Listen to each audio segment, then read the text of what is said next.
she was apparently screaming to the producers, very, very annoyed at what they'd asked her. And I imagine that is that sort of question. She wasn't there for that because she said, I didn't expect this. And you mustn't do that with Meghan because she's in control. But you could see she couldn't contain her anger, her fury, just the same as in and out of the interview, she couldn't stand Harry speaking. She would look at him with such harsh eyes and such a terrible expression on her face because she didn't want him to talk.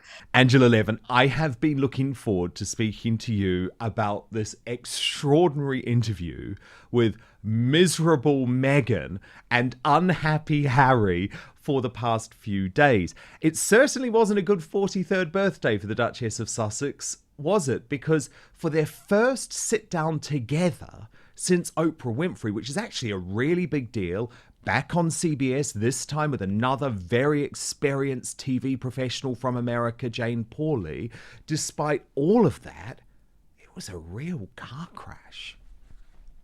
You had an experience that connects you to these families. And I see you touch your husband's hand in just the way I knew that you would be looking after each other if I went places. But the connection that you have with people is they know you had suffered too, personally. Contemplating killing yourself is what suicidal ideation was. And I'm dancing around this because I can see you're uncomfortable with my even going there. Do you?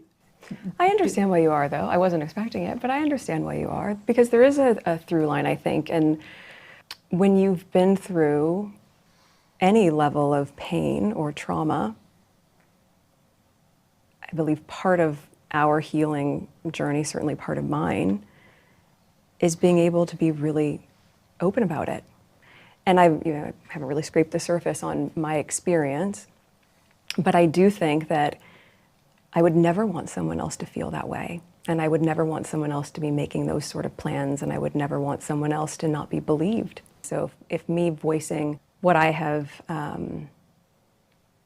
overcome will save someone or asks or encourage someone in their life to really genuinely check in on them and not assume that the appearance is good so everything's okay, then that's worth it. I'll take a hit for that. Oh, Angela, she was so mad. She was fuming. And you've actually heard that she threw a bit of a strop? Yeah, she did. After the interview was over, she was apparently screaming to the producers, very, very annoyed at what they'd asked her. And I imagine that is that sort of question. She wasn't there for that because she said, I didn't expect this. And you mustn't do that with Meghan because she's in control. But you could see she couldn't contain her anger, her fury, just the same as in and out of the interview, she couldn't stand Harry speaking. She would look at him with such harsh eyes and such a terrible expression on her face because she didn't want him to talk. I imagine it was very difficult. And Harry, I do feel sorry with him. Actually, when I see that face, he looks so unhappy. The face has absolutely got no expression on, and he just looks at a complete loss. He is really lost at the moment, I think. And although I've been very cross with him and seen such a change in him, I think that he's in a very, very bad way. Yeah, he felt so distant from her, Angela. He was almost backing away. And it was interesting to me that in that moment, Jane Pauley immediately noticed that Meghan put her hand on Harry's knee, but he didn't come in to provide her any sort of support. He basically let her take it. Yes. Well, usually he would certainly put a hand on that, or she would take his arm. But I think it wasn't that. I think that it was a case that if she had her hand on his leg, she could pinch it if he said anything without anybody really seeing it, and that would shut him up. I think it was much more, I'm in control. You do anything or say anything, I do what you see. And you will get it. That actually makes a lot of sense. So it's almost like I've got this, Harry. Don't say anything. This is my time to answer this question. Yes, I feel that they're at a stage now where they can't stand each other. I don't know how long these things last. You can have those bouts. If you can't stand your partner, then you love them the next day. But this is a sort of thing that it wasn't working for them as a partnership, and they were really angry with each other. And I think that they can't really separate because Meghan wouldn't get nearly as many jobs as she would like, or respect she would like, if Harry wasn't there, because although he's not a working royal, he is still a royal, and it's that name royal that keeps her going. And he can't leave because what will happen? How will he see his children? How will he be anything really? And I think that they've come to a very, very difficult end. They might not leave each other now, but you can see there's no warmth there. There's anger, there's It's all gone spite, wrong. and there's Drew is stepping out of it. As you see with Harry, he just stepped out of the whole conversation. And when he made a comment about it, Meghan looked at him. If eyes could kill, he'd be dead. And it almost felt, Angela, as if she was making yet another threat to the British Yes. royal family, didn't it? She said, I've only scraped the surface. And to me, Yes. that felt like, is she writing the book at the moment? Is there more to come? There was a veiled undertone, a Yes. sinister sort of little, be careful, royal family. I've got more to say on this, and I'm not going to say it in this interview. Yes, exactly. I think she's very good at those. She fits in these lines of warning people or saying that she's still suffering from things. She's a victim. She likes to be a victim. I can't understand why, because she's got, 16 bathrooms, children, one of each sex, loads of money, but she likes to be a victim.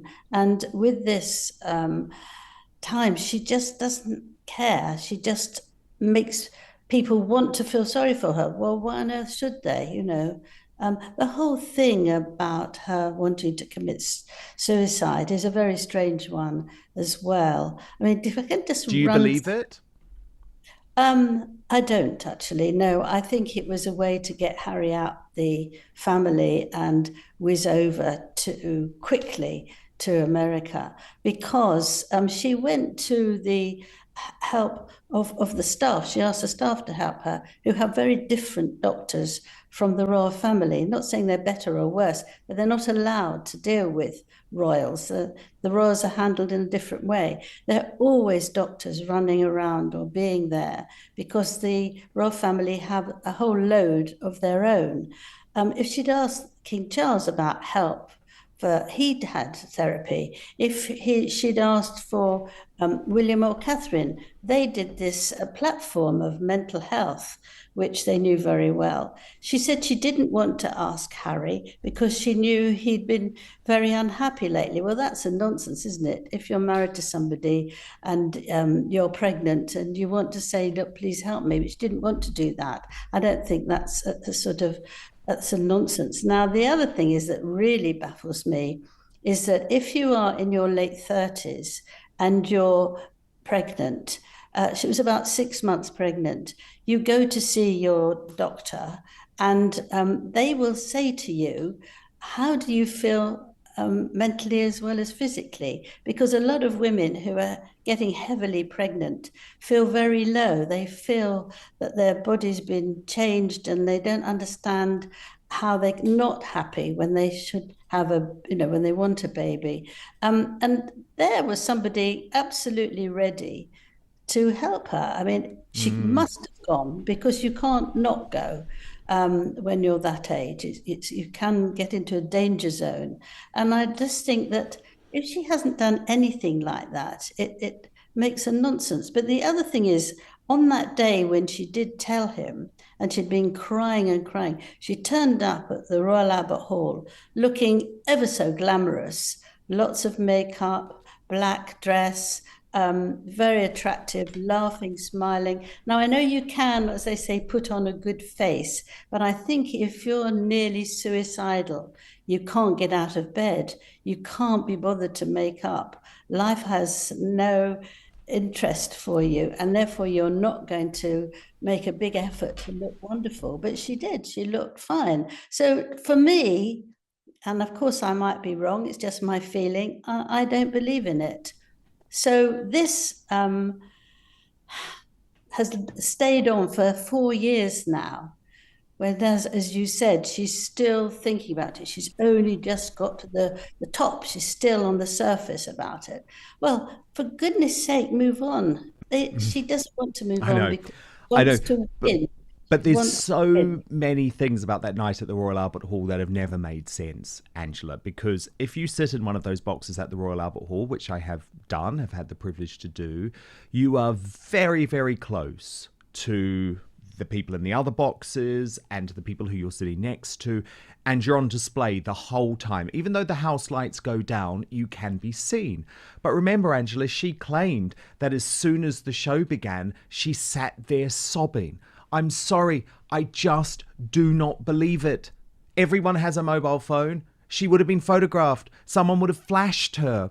So none of that ever really made sense. But also, if that had happened, and Harry saw that, they would have been someone standing at the back who was someone in the staff, and they would have gently taken her out. She could have said she had a bad stomach, she felt sick. She could have excused herself, and nobody would estimate what she was doing. But it didn't make sense. I watched it. I watched those things, and she seemed fine. She seemed fine. She might not have felt fine. She could have been very uncomfortable with her pregnancy, but I think she has to exaggerate it and make her this victim, which is really sad. It is. I was laughing during this interview, though, Angela, because Meghan just so clearly could not stand Jane Pauley. And this is why usually they only agree to be interviewed by their friends, because they want it to go a particular way. But Jane Pauley wasn't really being horrible. She was just being honest. And she was saying that this is a very modest start to your new project. But again, it's a bit of a car crash moment. Watch. The two of you, this is, it's a modest beginning. You know, it's not an army of parents yet. No. But what are your ambitions? I think you have to start somewhere. I think the simplest thing that anyone watching this or anyone who's able to make change, to look at it through the lens of, what if it was my daughter? What if it was my son? My son or my daughter who comes home, who are joyful, who I love, and one day, right under my roof, our entire lives change because of something that was completely out of our control. And if you look at it through the lens as a parent, there is no way to see that any other way than to try to find a solution. She was not happy, Angela. But that was rubbish to say, you know, the only way as a parent is to try and look to cure it, to make it better. Well, I'm not surprised at that. I mean, it's ridiculous that she suddenly come up with an idea of how to handle it, which absolutely is an essential, and she didn't need to. But I think that they had no, and still have no professional knowledge to take over looking after parents whose children have killed themselves, committed suicide from something online. You need really special people who can handle that. And just going around to give the few people who were there an enormous hug is inappropriate. You know, they don't really want a hug. They want somebody to help them get over it and tell them in a medical way how they can recover. But you don't from a child. I mean, it's very, very difficult. And she did again, what was so annoying, was talk about herself, about her own feelings, which reminded me of the podcast she did when it was all about me, me, me. And I think she didn't say anything about how she felt they could begin to have another life. It's all about me, me, me. So, you know, you hear Meghan yet again telling everybody about herself as if that's the key thing. to a family who've lost a child. It makes no sense at all. But Angela, what about the hypocrisy of Yes. them trying to claim that they are campaigners to clean up the internet because they're anything but in reality? Yes, that's it. I've written down a thing from their friend Christopher Bosie, who Oh, is one of yeah. the most beautiful men. If you see the people that they friendly with and the way they handle that when they're off center, then you realize that they are not really very nice people. Now, this man, he appeared with the couple on the 6-hour Netflix Yes. documentary, and his nasty side is absolutely appalling. I think you've had a touch of it, and so have Oh, I. yes, I have. But his comments include him saying in a line, Princess Catherine was aging as fast as a banana, that Prince William looked like a balding Muppet. And in October 21, he tweeted, I'm sorry, but William and Kate look like Harry's aunt and uncle. But the worst one of all is when he heard about Catherine's cancer, he wrote to his 350,000 followers on X, I am sorry to hear Kate has cancer. I hope she has a full recovery, but it is also clear that all 3 photos of her were fake Oh, and that Alice tried to cover it up. Now, so he's a lunatic. hear that someone's got cancer, you don't then try and knock them over with saying that their photos were phony. I mean, I think it's the most spiteful, nasty thing to do. Now, to be friendly with someone like that, if you want to deal with families who've had the most horrendous experience, I think you would keep well away. Yeah, totally. And he's the spiritual leader of the Sussex squad, this guy. And they've never, just to clarify, they have never publicly distanced themselves from that guy or the Sussex squad once. And actually, there was just one other moment I want to show you from the interview, Angela, because it shows to me that Meghan was not very engaged with these parents. In fact, when they are bearing their soul, both Harry and Meghan seem incredibly uncomfortable, the opposite of supportive. Watch this. In his hand, the phone. That's how addicted he was. He couldn't even kill himself without posting about it first. And like the Dollies, it's often impossible for parents or anyone else to see. In his They just were not engaged at all, were they, No, because Angela? they want to do the talking. They want to handle it. They want to be in charge of it. And they might not actually feel any closeness to these people or even what to say. And that's why you can see that they're really not able to handle that sort of thing. And actually, there's only this first one where they actually meet face to face. The rest of, I believe, are all going to be remotely. And that's not going to help either, because if someone is dreadfully upset and had such a hideous experience, talking over is not going to help, really. You need a proper medical person who can help you, and time will help a little bit, but you'll never recover from the loss of a child. And the fact that Meghan felt that she wanted to commit suicide is not a reason that she's be good at it. What happens when the carefully curated image of a woman who claims to have been silenced completely falls apart the moment the cameras stop rolling? Because according to one of the most respected royal biographers alive, what went on behind the scenes of Meghan Markle's CBS interview was nothing short of a full-scale meltdown, and it tells us everything we need to know about who she really is. Let's be honest about something first. Meghan Markle has built her entire brand around one narrative, that she is a composed, dignified woman who has been wronged, silenced, and pushed to the margins by a cruel institution. That is the story she sells. That is the product.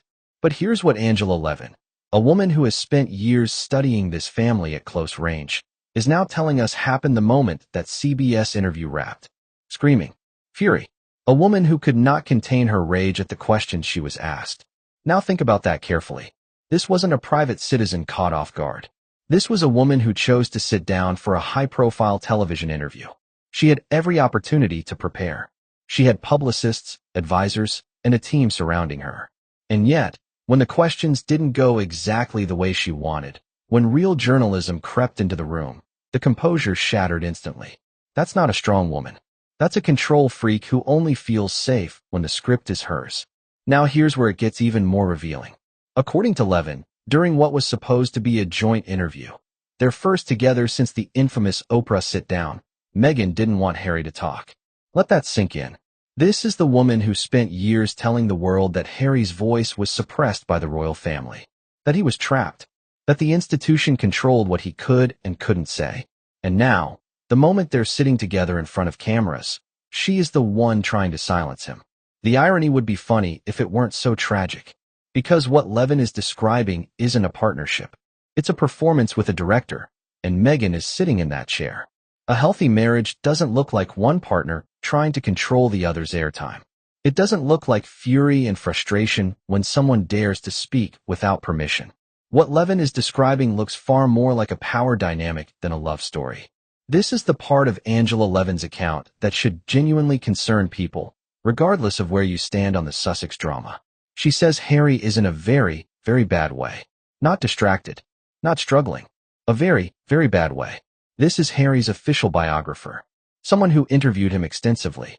Someone who knows the difference between a man navigating normal life pressures and a man who is genuinely not okay. And her assessment isn't subtle. What we're watching, if Levin is right, is a man who has cut off his family, walked away from his country, abandoned his identity, and is now reportedly in a deteriorating marriage with no obvious exit and no support system. The isolation that Meghan once described as something done to them by the royal family, it now appears to be the defining feature of their life in Montecito, self-imposed and inescapable. Harry reportedly cannot leave. Not emotionally. Not practically. He's trapped in a marriage where the anger is mutual, but the separation is impossible. And that is a genuinely heartbreaking picture of a man who had every advantage in life and has ended up profoundly alone. Angela Levin also raised the question of whether Meghan was actually telling the truth during the CBS interviews. And this is where we need to stop dancing around what serious royal watchers have been saying for years. Meghan Markle has a documented pattern of saying things on camera that cannot be verified, that contradict the public record, or that conveniently shift depending on which version of events serves her best at any given moment. That's not an attack. That is an observable pattern that journalists, biographers, and even the public have cataloged repeatedly. When a seasoned royal biographer publicly raises the truth question, that's not gossip. That's a credibility assessment from someone who has done the research. And Levin's verdict, even when delivered with characteristic British restraint, is damning. Here's the question I want to leave you with, and I want you to really sit with this one. If Meghan Markle was screaming at producers after a CBS interview she chose to give, and she couldn't stand her own husband speaking beside her, what exactly is happening inside that Montecito mansion when the cameras aren't just off, but nowhere near them? Angela Levin says Harry is in a very bad way. The anger between them is real. The exit doesn't seem to exist. So ask yourself, is this the life Meghan Markle fought so hard for, or is it a prison she built herself? Drop your thoughts below, because I think this story is far from over.